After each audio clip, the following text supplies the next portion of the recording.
కలియుగంతంలో శంబాలలో జన్మించిన కల్కి భగవానుడికి పరశురాముడు సకల యుద్ధ విద్యల్ని నేర్పించాడు.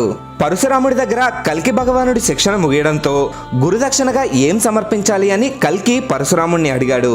కల్కి భగవానుడి అమాయకత్వాన్ని చూసి పరశురాముడు చిన్నగా నవ్వి కలి సంహారం చెయ్యడానికి కల్కిగా అవతారం ఎత్తిన శ్రీ మహావిష్ణువుకి కర్తవ్యాన్ని గుర్తు చేసి భూమిపై ధర్మ పరిరక్షణ చేసి దాన్ని గురుదక్షిణగా ఇవ్వమన్నాడు.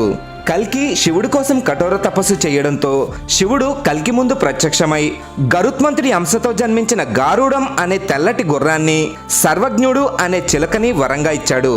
అసుర సంహారం కోసం సంధికాలంలో బ్రహ్మ మహాయాగాన్ని చేసి సృష్టించి శివుడికి ఇచ్చిన కృత్య అనే రక్తదాహంతో ఉన్న ఖడ్గాన్ని శివుడు కల్కి భగవానుడికి వరంగా ఇచ్చాడు.